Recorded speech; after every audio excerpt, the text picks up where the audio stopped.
Hi everyone, I'm Angie and welcome to Make It Monday. Today we're going to make a fall decor piece and learn the art of iris folding. So let's get started. Okay everyone, let's get started. So a few things that you're going to find in your kit when you pick it up. You are going to find some basic iris folding instructions. Iris folding can be done with one color, or you can choose different colors of paper. This pattern will instruct you in both sets of ways to do this. We are going to use just magazine strips today, so you're not going to have to worry about different colors and where to put them. We are also going to use some magazine pages. So I went through some magazines and I knew we were doing a pumpkin, so I just kind of pulled colors that I thought would be pumpkin colored. I like to work dark to light because it gives more variation in your design. And then once you have your pages picked out, we're going to cut them into 1.5-inch strips. So you're going to have a bunch of strips like this in your kit. You are also going to find a pattern in there. So this is the pumpkin pattern that will match the die cut that we cut out. This is a pattern that I created using kind of a cheat sheet that you can find online for iris folding. And I'll explain a little bit more about that. The other things you're going to need are some Scotch tape, some kind of ruler, a pair of scissors, some liquid glue. A tweezers is helpful, more for placing your letters on the project at the end. And then also just a couple pieces of blue painter's tape or very low tack tape. We need to tape our pattern to here, and you don't want a tape that's going to rip the paper. So the first thing that you need to do is cut your pattern out. So I did this on cardstock, so it's a little heavier weight. And you can just cut around the outside of the pattern. You don't have to cut in any of the lines. So I went ahead and cut one ahead of time, and this is what it looks like when it's all cut out. I'm going to just move a few of my other things off to the side here. The next thing we need to do is kind of create a piece for this stem. So what I did is I picked out kind of a piece of paper that I thought would look good, or a magazine strip that I thought would look good for this. I have to just think about this a second because it has to go on there the correct way. So when you trace this, you want to trace it with your pattern upside down. And then what I'm going to do is just draw a line that's outside, but basically the same shape as my stem. So I'm just going to kind of bring that down. And then, and I know this is probably very hard to see on the camera, I'm hoping this shows up. I'm just going to kind of draw a point for that stem.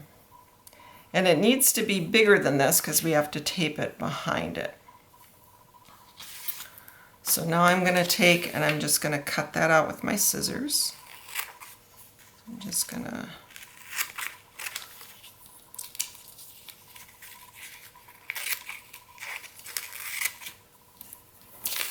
set my magazine piece aside. And it's a little hard to see. I have to kind of tip it in the light to see the pencil marks. So there's part of my point. There's part of my point. Just cut a straight line there.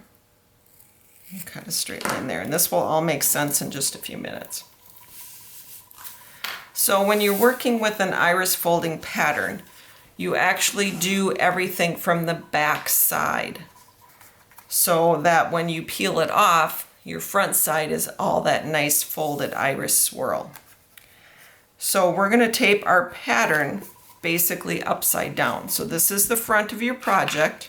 This is your pattern. Your pattern's going to go face down like that.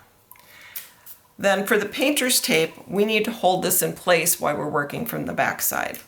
So painter's tape can be kind of tacky. So what I do is I take it and just put it against my clothing to take some of the stickiness away, but it's still sticky enough to just hold my pattern in place. So your pattern is taped down to the front side of your project. We are now going to turn the project over, and we are going to work from this back side. So the first piece that's going to go on is our stem piece. And all I'm going to do is line, flip this around, we're going to line that point up with that point. And I'm just going to take a piece of Scotch tape and just tape that in place. Now, when you put the Scotch tape down, you need to make sure that you don't tape anything to your pattern, because that's going to come off. And if tape is into this area, you're going to see it from the front side. So I just put a piece of tape down on the top edge. This bottom edge is going to get covered with strips, so it's going to hold everything in place. And again, all of this will make a little bit more sense. So next, we're going to take your strips of paper, or strips of magazines. So, and you can also use scrapbook paper for this. It just needs to be a lightweight scrapbook paper that is single-sided. You don't want a double-sided printed paper. It just gets too heavy. So these strips were cut 1 1/4 inches wide. I just used my paper cutter to cut these. You can also use a rotary cutter and a ruler to cut these. Whatever makes sense. You can use draw lines with a ruler and just cut them with scissors. However you want to do that. Your strips will all be pre-cut. What I want you to do is take these strips and fold them lengthwise. So we're going to fold them, and then we're going to crease them. And I like to start in the center and then crease towards the outside. Now, it does not matter if this is not matched up perfectly on this edge. It needs to be close, but it doesn't need to be perfect. So we're going to take and we're going to fold all of our magazine strips.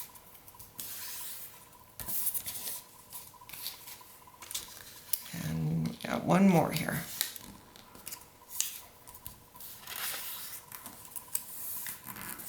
Okay. And you'll have 8 to 10 strips in your kit. So I went ahead and pre-folded all of my strips. And then what I like to do is kind of line them up dark to light. So that's going to be kind of how I'll tape them down. So I've got like a black strip here and a brown strip here. And I have a couple of each different color. And then I've got one that's, whoop, they kind of slide into each other there. Let's see. Then I think I'll go to this. And then I'll go to probably a lighter color, a lighter color. I think we'll throw that one in there.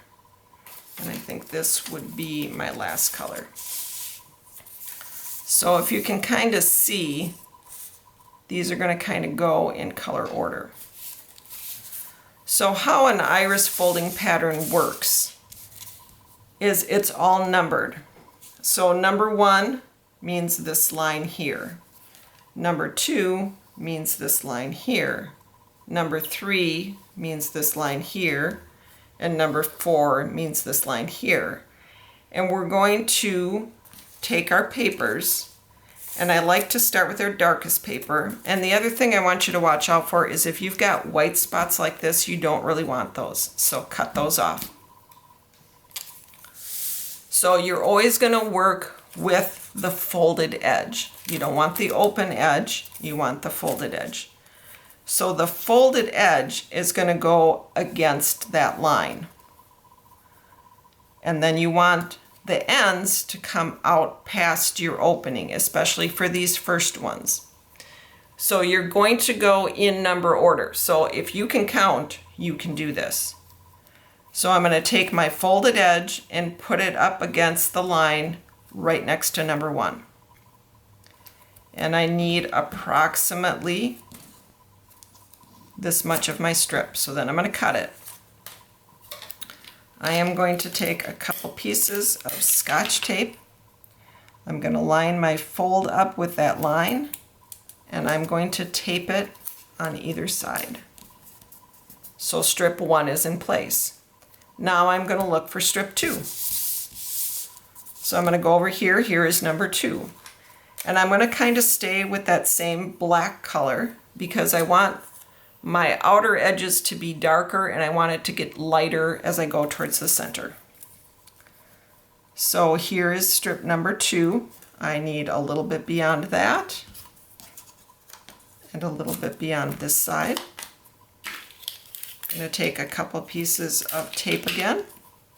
I'm going to line my fold up with the line for number 2. And I am going to tape my strip in place on either end. And again, you always want to make sure that your tape is not showing anywhere inside this opening. So next we're going to go to number 3. Now I've got some white on here, but it looks like my piece is big enough to go all the way across there. So I'm going to cut that. Another couple pieces of tape. I'm going to take my folded edge, line it up with the line for number 3. And I'm going to tape that in place. Now I'm going to move to number 4. And I have another strip of that black. Most colors you'll probably want at least 2 pieces. And with the magazine page you usually can get that. So my next piece is number 4. And I need approximately that much. I'm going to set that aside. I'm going to grab 2 pieces of Scotch tape. I am going to line the fold up with the line for number 4. And I'm going to tape that down. Okay, so now we're going to go to number 5. But because I've got those colors, I'm actually going to switch to another color. So I'm going to go to this kind of brown color. Again, I'm trying to work from my darkest colors in, and I have 2 strips of this brown. I'm going to actually use this one to start with. And you can flip, so if you like, say, this side better than this side, you can flip it. Just always make sure that you're using the folded edge. So I've got my number 5 there. And it needs to go beyond my opening.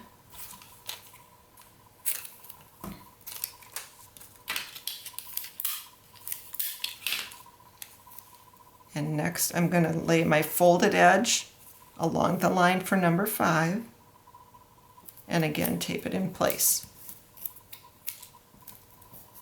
Now these numbers move around a little bit. So this is number 5, but number 6 is actually over here. So make sure it doesn't always go definitely in number order. There's a reason that there's a certain order to this, and that's so that when you're finished folding everything, your spin looks correctly from the front side. So now I'm going to flip this all the way over, and I'm going to go to number 6 is over here. And I like this darker side better, so I'm going to use that side and not this white edge. And again, I'm going to cut my piece.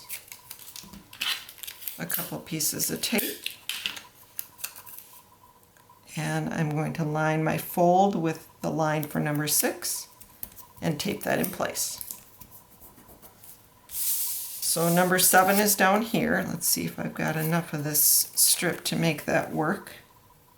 Yep, it looks like it's big enough. So I'll line my fold up with the line for number 7.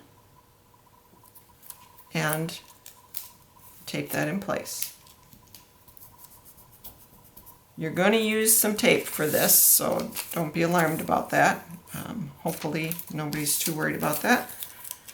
Okay, I'm going to go to number 8. I'm going to stay with my same color here because again I'm trying to keep my darkest colors towards the outer edge. Okay, so number 8, I'm lining my fold up with the line for number 8 and taping it down in place. And I've got number 9 over here, and that's probably the last one I'll do with this color. So number 9. So if you ever kind of lose track where you are, just look for the lowest number on your pattern. So lining my fold up with number 9 and putting that down. And now I'm going to switch colors again. So I'm going to kind of go to my next color that I had lined up. And I think it's kind of fun to just kind of change this up a little bit and just see. So let's see, I am on number 10. So I'm going to line this up with number 10. And this end here only needs to go beyond this strip. So as long as it's not showing in the opening. So it doesn't have to go all the way to the outer edge here. It just needs to go beyond this strip here.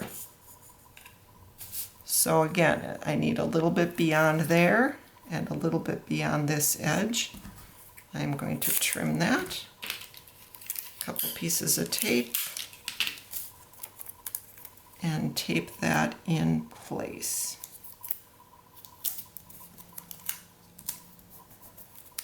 All right, we're going to keep moving around here. Number 11 is right here.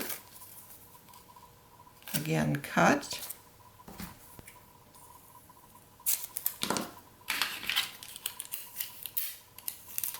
Whoops, don't need quite that big a piece. So lining my fold up with the line for number 11. And now I'm going to go to number 12. Number 12 is at the top, and this is where I said, see, your stem piece is going to get covered up. So that's why you don't need to tape the bottom edge, just the top edge, because it's going to get covered up and it's going to hold everything down in place.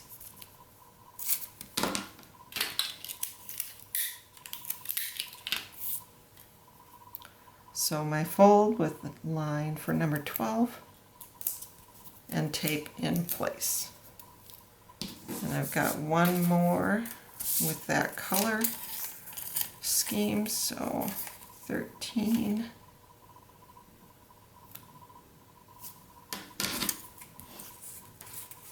Again, cut my magazine strip. And tape this down in place.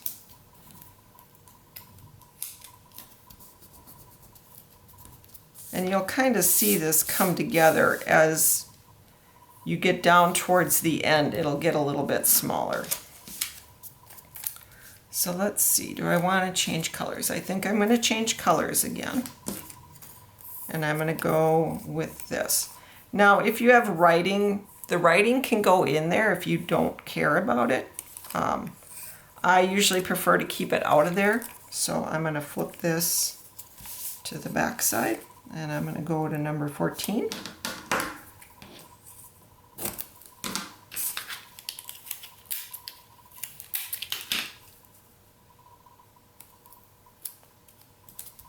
And I'm going to tape that down. And then I'm going to go to number 15. And I actually think I want more of this red to show. So I'm going to flip it this way. So that's kind of the fun of magazine pages, is you can kind of flip them around and move them to where you kind of want that color to go. So there's 15. Now 16 is way over here. So then I'm going to go with 16. I think I'll go with this back side.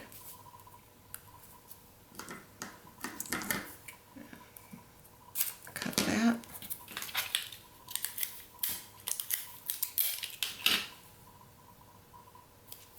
tape that in place.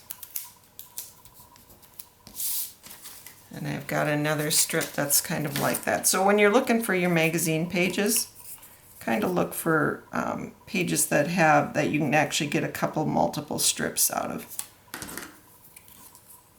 So 17.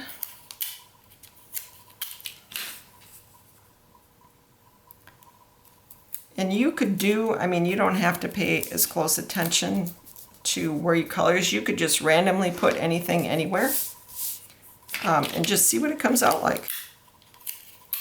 I'm a little bit of a more orderly crafter, so that's just me.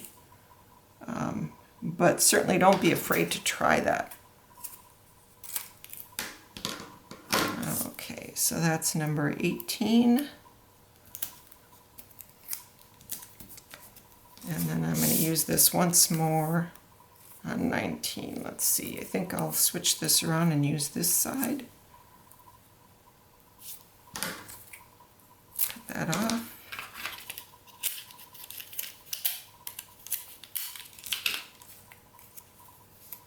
And tape that in place. Okay, at this point I think I'm going to change colors again. So it's going to be a long video if you watch me do the whole thing. So just keep going, and at this point you can kind of see the numbers start to just go in order. So like when you're at this point, every 4 numbers you could switch colors.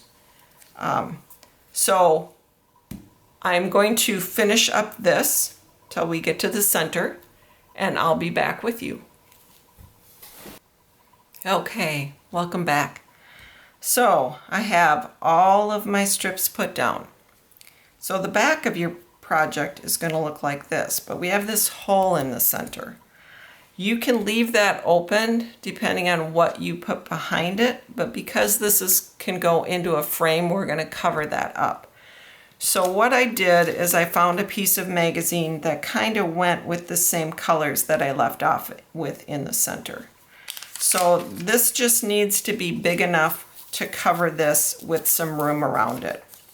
So I'm just going to take and cut a piece of this. And you want the pretty side down. And you're going to just take and tape this into place. And this I'll tape on all 4 sides because we don't want it to go anywhere. And it doesn't need to go all the way across, but just enough so that it's going to hold it on all 4 sides. Okay, so our iris folding is done. Are you ready for the reveal? You're going to flip it over.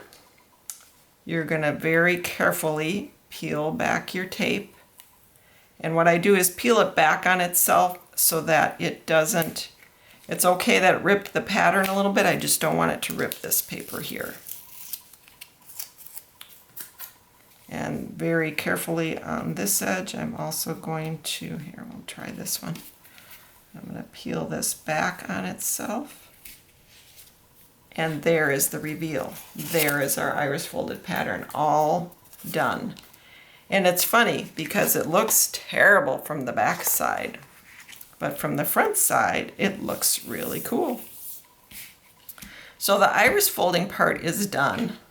Now we're going to glue our letters and leaves on. So everybody in their kit should have 3 leaves, 1 oak leaf and 1, I think these are aspen leaves. And then you should also have a bunch of die cut letters that spell Happy Fall. So in order, the leaves can be placed anywhere. I kind of had designed it so that they would go on the bottom half of your pumpkin.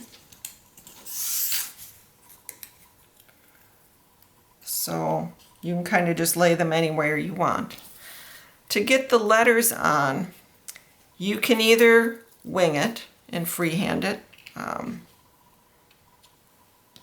it kind of helps that the lines are on here.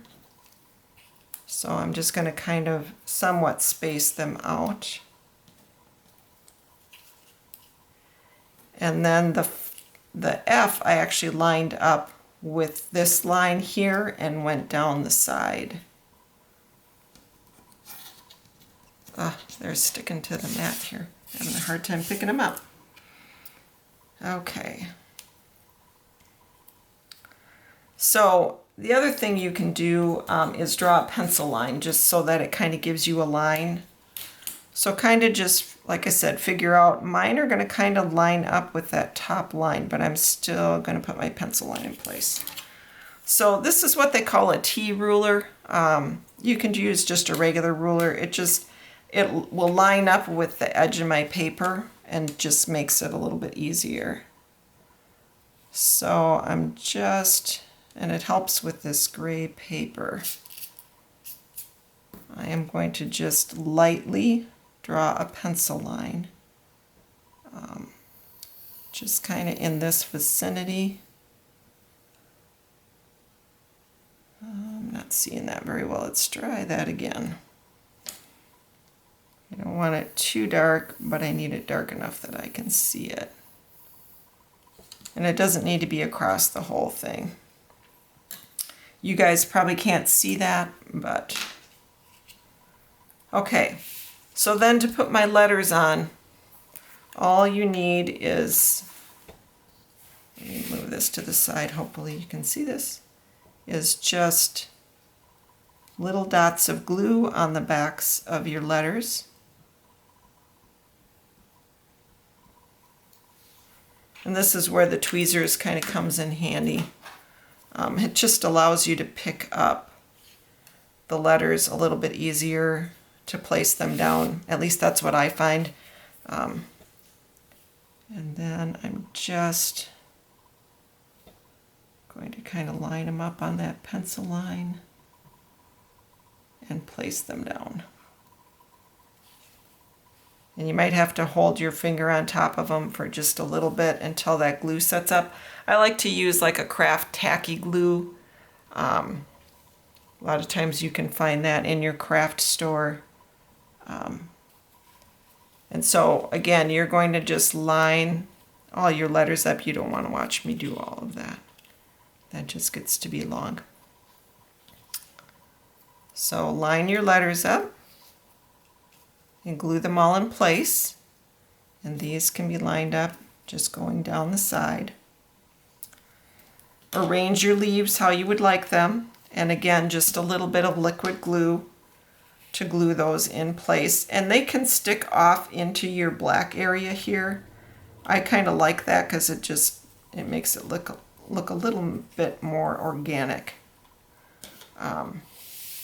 So once everything is glued in place, your project will look like this. This is designed to fit into an 8x10 frame, which is why I left the bigger black border, because you're going to lose a little bit of that border when you put it into the frame. But it will fit perfectly in an 8x10 frame for you to enjoy all fall.